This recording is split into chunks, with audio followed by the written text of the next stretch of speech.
tą Zapyškio žariją iš gražių šventų vietų, ansamblis, merginos, kiekviena sterbliai po žariją įsidėjusios, jų vardas Altonė, o vadovė kaip pati deivė. Jūs pažiūrėkit, švyti, blizga ir neša per visą Lietuvą legendą apie tai, kaip ant Altonės piliakalnio kūrenosi šventa ugnis, kaip Žynys įsimylėjo Vaidilutę, o kas ten toliau buvo, visą tai išdainuos šios moterys. Nes jų širdys yra dainuojančios, jos garsina ne tik savo kraštą, jos visą Lietuvą, tiesiog pakeliant sparnų su šia gražia legenda. Taigi, Zapyškio kultūros centro folkloro ansamblis Altonė, vadovaujamas Jūratės Maskonienės.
Žvengia beri žirgeliai, žvengia beri žirgeliai.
Mes kaip ir atstovaujam Suvalkijos kraštą, bet iš tikrųjų mokam šnekėti ne tik suvalkietiškam. Taip jau lėmė, kad mes iš Žiemgalių ir šitą Žiemgalių kalbą aš noriu pasveikinti mūsų draugs, mūsų kaimyns, viešia su jų gražiu jubiliejai. Ir norim padovanoti suvalkietiškos duonos, mūsų pačių rankom iškeptos, o prie duonos ir žalumynų, kad nepritrūktų sveikatos, kad nepritrūktų jėgų. Aukit, įžydėkit, į toliau mums linksminkit. Dėkui, dėkui. O.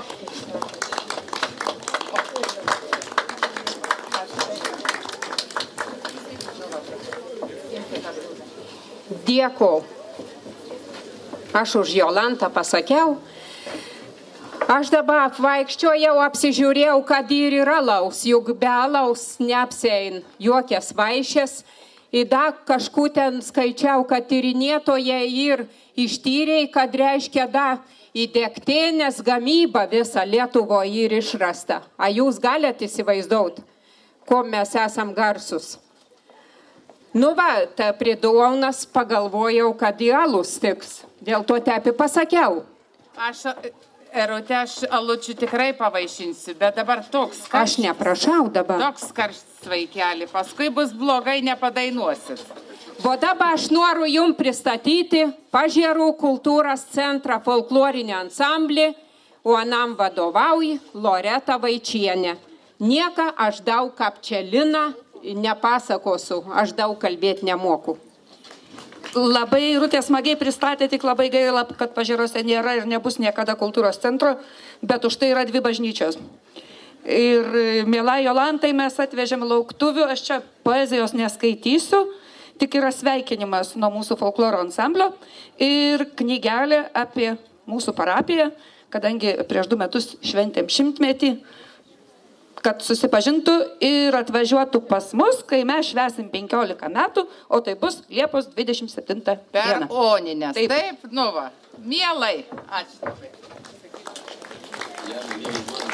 Kaip Jurbarkietė sakė, kad suvalkiečiai gaili ne to rankinuko, tai mes irgi suvalkiečiai, bet negailikai.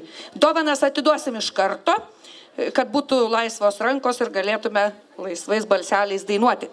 Žmonės sako, kad aukštaičiai ir žemaičiai net karvės neperka nuo Suvalkijos, mat pieno mažai duodanti. Bet tai neteisybė. Mūsų pievos vešlios žolė, žalia, iki jos mens dabar žaliuoja, o karvytės pieno duoda ne kibirais, bitonais. Todėl mes ir suspaudėm 2 sūrius, vieną saldų, kitą dar saldesnį. O koksgi sūris be pelių, taigi sūriai su peliukais. Prašom Jolantą pasiimti.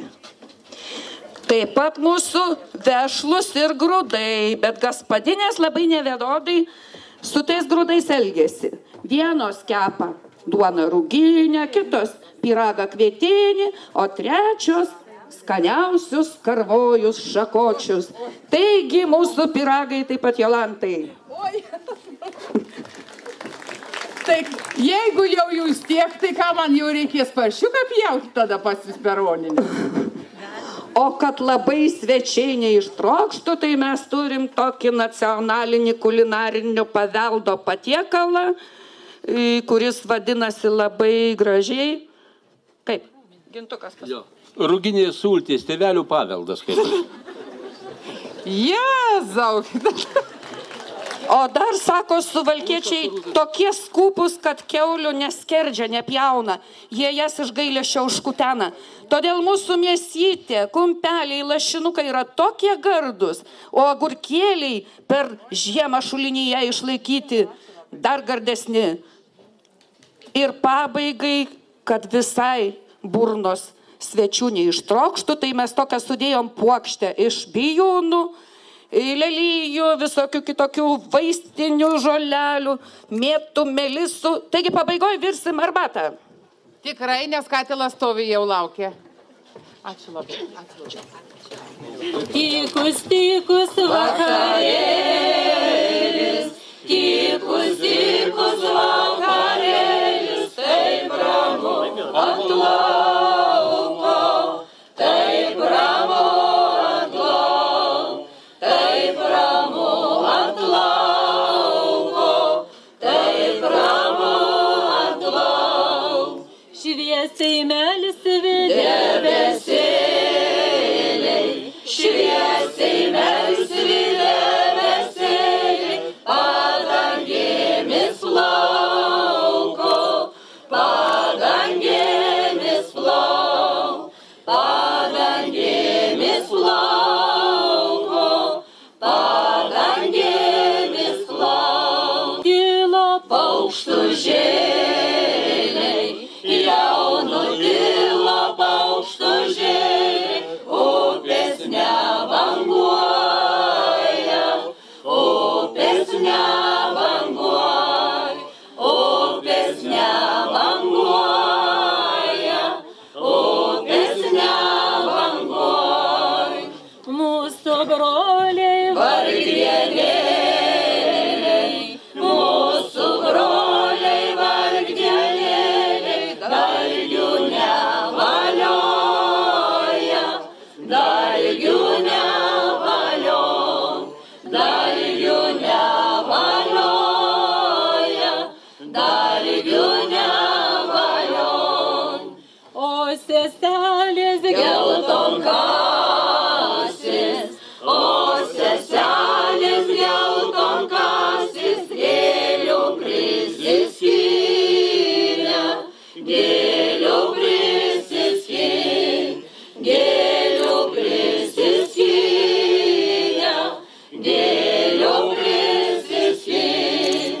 Iš gailiųjų ašarėlių, iš gailiųjų ašarėlių, vainikėlius pynė, vainikėlius pynė, vainikėlius pynė, vainikėlius pynė.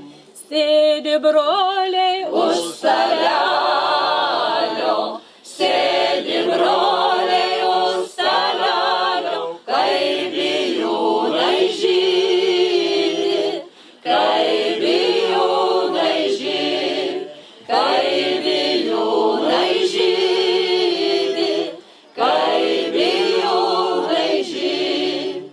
O seselės prie šalelės,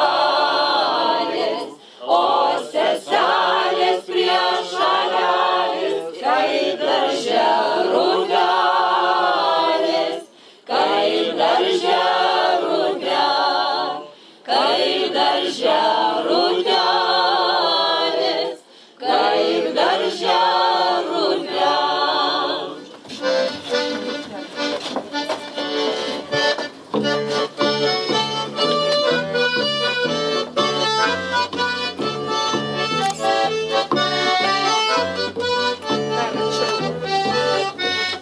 Mergužėlė mano, lelijėlė mano, pasakyk, mergužėlė, iš kur svečių lauki, pasakyk, mergužėlė, iš kur svečių lauki. Piršlio iš Kauno, Maršalkos iš Vilniaus, o šio jauno bernužėlio tik iš Neveronių, o šio jauno bernužėlio tik iš Neveronių. Mergužėlė mano, lelijėlė mano, pasakyk, mergužėlė, pro kur svečius vesi, pasakyk, mergužėlė, pro kur svečius vesi. Piršlį per vartus, Maršalką per antrus, o šį jauną bernužėlį pro rūtų darželį, o šį jauną bernužėlį pro rūtų darželį. Mergužėlė mano, lelijėlė mano, pasakyk, mergužėlė, kuo svečius vaišinsi, pasakyk, mergužėlė, kuo svečius vaišinsi. Piršlį avieną, Maršalką katieną, o šį jauną bernužėlį baltąją žąsieną, o šį jauną bernužėlį baltąją žąsieną. Mergužėlė mano, lelijėlė mano, pasakyk, mergužėlė, kur svečius guldysi, pasakyk, mergužėlė, kur svečius guldysi. Bišli ant suolo, maršalka po suolu, o šį jauną bernužėlį į margą lovelę, o šį jauną bernužėlį į margą lovelę. Mergužėlė mano, lelijėlė mano, pasakyk, mergužėlė, kuo svečius užklosi, pasakyk, mergužėlė, kuo svečius užklosi. Bišli akėčiom, maršalka po pėčiom, o šį jauną bernužėlį pūkų patalėlių, o šį jauną bernužėlį pūkų patalėlių. Mergužėlė mano, lelijėlė mano, pasakyk, mergužėlė, kuo svečius budysi, pasakyk, mergužėlė, kuo svečius budysi. Pišli raknyku, maršalka raknyku, o šį jauną bernužėlį meiliojų žodelių, o šį jauną bernužėlį meiliojų žodelių.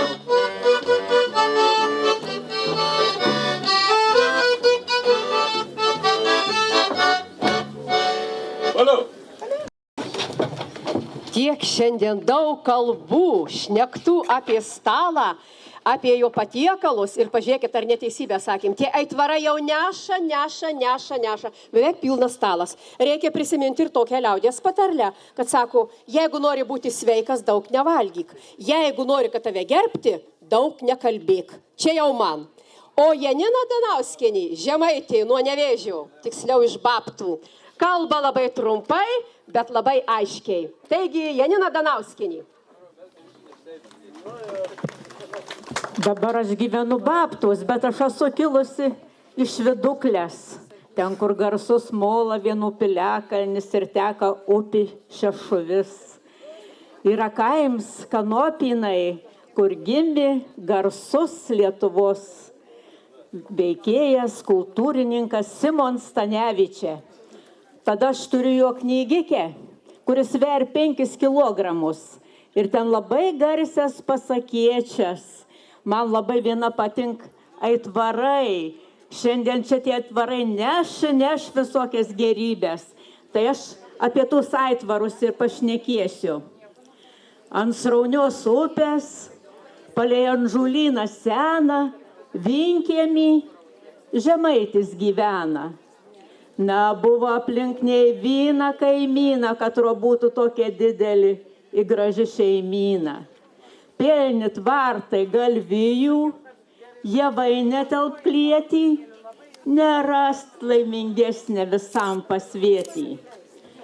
Bet aja garsas į visi žinoja, kad nuo mus to žemaičia autors daboja. Ne viens matė, kaip akimiais laksti ir atsitūpęs ant stogą, ką parnešęs kratį. Iza labai stogų nuspardyti buvo, į ne vieną kaimyną javai ir žuvė. Ant to garsą pa žmogų atėję urėts, įsaka, a tu neturi gėds. Žmogus nusijuoki dušioj sava, įsaka, mano aitvars ne vieną neapgavo kaimyną, tik daugiems ir gerą pridarė. Ant to žodžio urėts tarė, parodyk mano aitvarus savo.